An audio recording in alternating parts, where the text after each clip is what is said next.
V কলার নেক kurti design umbrella ড্রেসের সাথে। নমস্কার বন্ধুরা, আমি Sanchita's essence stitching tutorial YouTube চ্যানেলে আপনাদের সবাইকে স্বাগত। আজকে আমরা এই আগের দিন যে কুর্তিটা দেখেছিলাম তার স্টিচিং পার্টটা আমরা এখানে দেখব, আর এখানে তার জন্য আমরা এখানে নেকটা কাট করব। ওই ভিডিওতে আমরা নেকটা কাট করিনি। এখানে নেকের ওয়েট নিয়েছি আমরা 3 ইঞ্চি। আপনি আপনার মেজারমেন্ট অনুযায়ী এটাকে ছোট বা বড় করতে পারেন। নেকের লেন্থের ক্ষেত্রেও সেই একই কথা, ছোট বড় করতে পারেন। আমি নিচ্ছি 6.25 ইঞ্চ। এইরকমভাবে নেকের জন্য আমি মার্ক করে নিলাম। এবার আমরা এখানে একটা স্লান্ট ভি নেক তৈরি করব। একদম পুরো সার্ফ নয়, একদম সুন্দরভাবে একটা সার্ফ ভি নেক নয়, এটা একটা স্লান্ট ভি নেক, একটা স্লান্ট শেপ দিলাম। এইরকম শেপ যদি আপনি দিতে না পারেন, এর আগে আমি শিখিয়েছিলাম পুরনো কোনো একটা ভিডিওতে যে আমরা এখানে আয়রনের হেল্প নিতে পারি। আয়রনের শেপটাও এইরকম টাইপের হয়। তো কোন ভিডিওতে আমার নিজেরও মনে নেই, তো এইরকম আপনি একটু আমার চ্যানেলটা দেখে নিন। তো এইভাবে একদম দাগ বরাবর আমরা কাট করে নেব। দেখুন কি সুন্দর শেপটা এসছে। এবার ব্যাক নেকটাও কাট করে নিই। 3 ইঞ্চি নেকের ওয়েটটা আর 3.5 ইঞ্চি নেকের লেন্থটা, এইরকম একটা শেপ করে আমি নেক করছি। যারা না কলার নেক পরতে পছন্দ করেন, অথচ কলারের এই হাই নেক ব্যাপারটা তারা পছন্দ করেন না, এরকম প্রচুর মানুষ আছেন। তো তাদের জন্য এই সামার স্পেশাল কলার নেকটা কিন্তু একদম পারফেক্ট। আপনি অনায়াসে এরকম করতে পারেন, তবে একে হাই নেকও করা যায়। আপনি আমার প্রথম নেক ডিজাইনটা একবার দেখে নিতে পারেন। তো প্রথম ভিডিওতে আমি এটা শেয়ার করেছিলাম। এবার দেখুন আমরা 4 ফোল্ড ফ্যাব্রিক নিয়েছি আর একসাথে করে রাখিনি, আলাদা আলাদা একটার ওপর একটাকে রেখেছি। এটা আমার বটম ফ্যাব্রিক আর এটা থেকেই আমরা কলারটা তৈরি করব।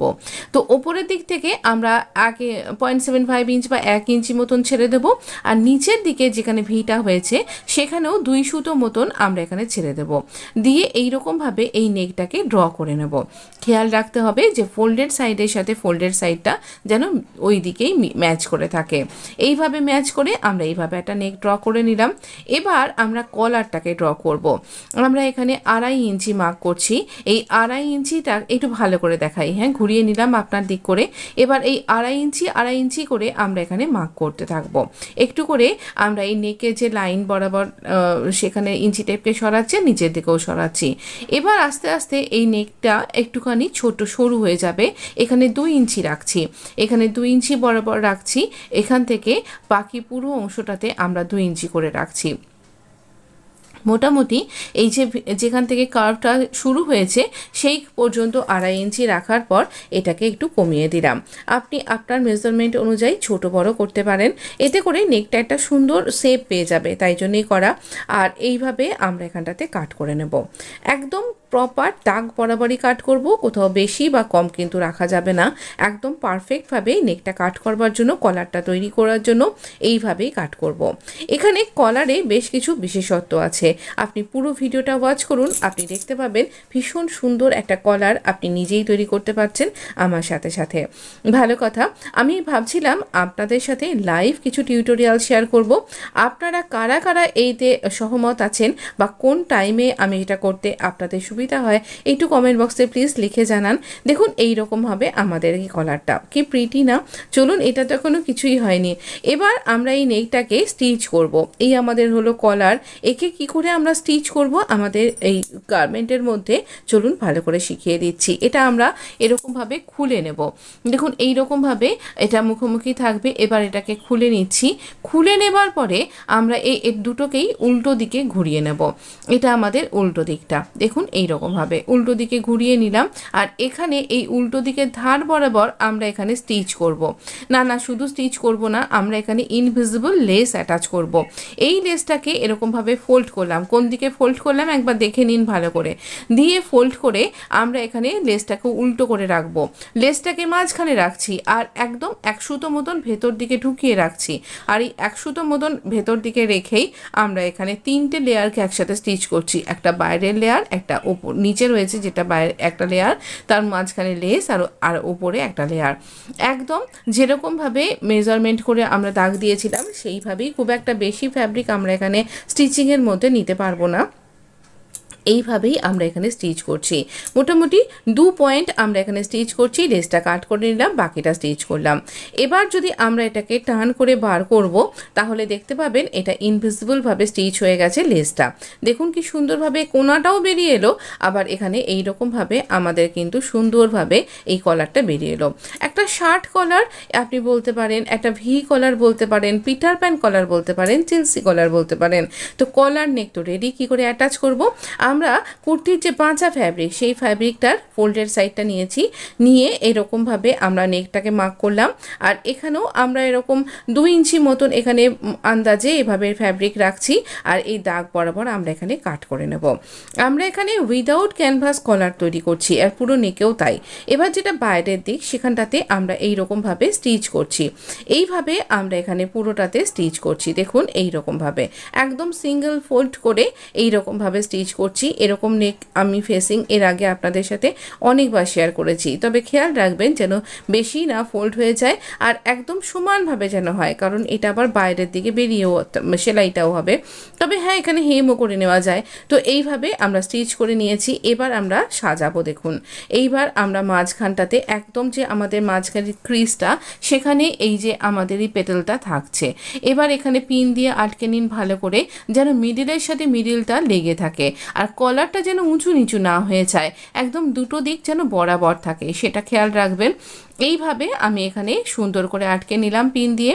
এবার ওই যে আমরা ফেসিংটা তৈরি করলাম, এরও যে ভি পয়েন্টটা, সেই ভি পয়েন্টের সাথে ভি পয়েন্টকে একদম মিলিয়ে এখানে পিন দিয়ে আটকে নেব। চলুন এবার স্টিচ করি। এখানেও আমরা 3টে পার্টকে স্টিচ করছি। এখানে 1/2 ইঞ্চি আমরা সেলাইয়ের মধ্যে নিয়ে নেব। তো এখানে নিচে রয়েছে আমাদের গার্মেন্টটা, তার মাঝখানে রয়েছে কলারটা, আর উপরে রয়েছে ফেসিংটা। এইরকমভাবে একদম ভি এর সাথে ভিকে মিলিয়ে আমরা এখানে স্টিচ করব। খেয়াল রাখবেন যেন আপনার কলারটা ঠিকঠাকভাবে যেন মিডিলে থাকে, তাহলেই কিন্তু দেখতে বেশি ভালো লাগবে, নাহলে সরে নড়ে গেলে তো এটা শেপটা নষ্ট হয়ে যাবে। তো এইভাবে আমরা একদম সমানভাবে স্টিচ করব, কোথাও কম বেশি হবে না। এবার একদম ভি পয়েন্টে ছোট করে কাট করব, দেখবেন যেন সেলাইটা না কাট হয়ে যায়।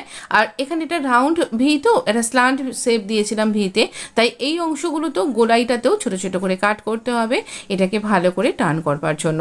আমি খুব ডিটেলিংয়ের সাথে দেখাবো বলেই 2টো ভিডিও করেছি। এবার এটাকে টার্ন করে দিন ভেতর দিকে, আর এইবার আমরা এটাকে কলারটাকে এইরকমভাবে রাখছি, রেখে এটাকে ভেতর দিকে টার্ন করে দিচ্ছি এরকমভাবে, আর কলারটাকে এইরকমভাবে রাখছি। দেখুন এই যে ভেতর দিকে ওটা ঢুকে গেল আর টার্ন করে, আর এবার আমরা এই কিনারা বরাবর একদম এখানে কালারের থ্রেড ইউজ করতে হবে, দিয়ে কিনারা বরাবর একটা টপ স্টিচ লাগিয়ে দেব। তাহলে কি হবে, এই যে ফেসিংটা সেটা ভেতরে চলে গেল, আর আমাদের কলারটা সুন্দরভাবে বাইরে স্টিচ হয়ে যাবে। আচ্ছা, ওই ফেসিংটা কি করে স্টিচ করব? এই কলারটাকে একটুখানি বাইরের দিকে বার করে নেবেন এটা স্টিচ করার পর, আর তারপর এই বরাবর একটা স্টিচ করবেন। আমি না সেলাইটা করেছিলাম কোনো কারণে, বাট ভিডিওটাও শ্যুট করেছিলাম, কি জানি কেন এটা অফ হয়ে গেছিল, তো ভিডিওটা শ্যুট হয়নি, তাই মুখেই বলে দিচ্ছি আপনাকে। আমি পরে আবার ডিটেলিংয়ের সাথে অন্য কোনো ভিডিওয়ে শেয়ার করব। এখানে একটু বাটন লাগালে দেখতে বেশ ভালো লাগবে। এই যে এই বরাবর আমরা স্টিচ করে নেব। তো দেখুন আমার স্টিচ করা হয়ে গেছে, আর এটা ভীষণ প্রিটি দেখতে হয়েছে। আচ্ছা, আমি লাইভে আপনাদের বেশ কিছু খুঁটিনাটি ডিটেলিংও আপনাদের সাথে শেয়ার করতে চাই। অনেক কিছু এই ভিডিওতে অনেক সময় শেয়ার করবার পর, ভিডিও এডিটিং করার পরও মনে হয় কিছু যেন বাদ হয়ে গেল বলাটা। তো আপনারা কারা কারা এই লাইভ টিউটোরিয়াল ফলো করতে চান প্লিজ একটু কমেন্ট বক্সে লিখে জানান। আপনারা জাস্ট এটা হাত তোলা ইমোজি দেখালেই আমি বুঝতে পারবো আপনারা কারা কারা এটা চাইছেন, আর কখন চাইছেন সেটাও বলবেন। আমি ব্যাক পার্টের সাথে এইরকমভাবে এটাকে ঘুরিয়ে দিয়ে স্লিভটাকে এইভাবে অ্যাটাচ করে দেবো। শোল্ডারটা জয়েন করে নেওয়ার পরে আমরা স্লিভ অ্যাটাচ করব। এই স্লিভের একটা সুন্দর ভিডিও আপনি এই ভিডিওর পরেই দেখতে পেয়ে যাবেন। এখানে একটা ভীষণ সুন্দর ডিজাইন করেছি আমি, খুব সিম্পল, যারা একদম বিগিনার্স তারাও করতে পারবেন। স্লিভের লেন্থটাও অনেকটা বেড়ে গেছে এতে করে। আর এইরকমভাবে কাটের সাথে ফ্রন্ট কাট মিলিয়ে আমরা স্লিভটা অ্যাটাচ করে নেব।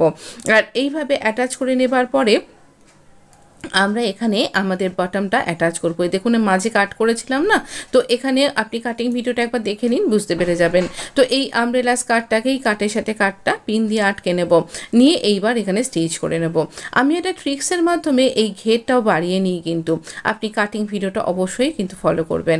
দেখুন কি প্রিটি দেখতে লাগছে। যদি ভিডিওটা আপনার ভালো লেগে থাকে, মনে হচ্ছে আমি আপনাকে কিছু শেখাতে পেরেছি, তাহলে অবশ্য করেই কিন্তু আমার চ্যানেলটা সাবস্ক্রাইব করে নোটিফিকেশানটা অন করতে ভুলবেন না। পুরো কুর্তির ডিজাইনটা এরকম লাগছে, স্লিভটা কি অনবদ্য হয়েছে একবার দেখে নিন। তো আমি এখানে এইরকমভাবে স্টিচ করে কমপ্লিট করেছি, আর এখানে লেসটাকেই বাটন হিসেবে লাগিয়েছি। আপনিই বলুন ভালো লাগছে কি না। তো এইরকম খুঁটিনাটি অনেক কিছু আমি ওই লাইভে আরও কিছু আপনার সাথে শেয়ার করতে চাই, যে আপনি শুধু আমাকে বলুন আপনি আমার লাইভ টিউটোরিয়াল ফলো করতে চান কি না। অবশ্যই কমেন্ট করে জানাতে ভুলবেন না। আর আমব্রেলা কাট কুর্তির ডিজাইন আপনারা চেয়েছিলেন কেউ একজন, আমি তার ইচ্ছাটা পূরণ করতে পেরেছি কিনা, তার এটা ভালো লাগলো কিনা, প্লিজ আপনিও বন্ধু কমেন্ট করে আমায় জানান। ভালো থাকবেন, সুস্থ থাকবেন, আপনাদের অসংখ্য ধন্যবাদ। আর এই হলো পুরো ড্রেসটা, স্লিভটা দারুণ লাগছে কিন্তু, তাই না বলুন।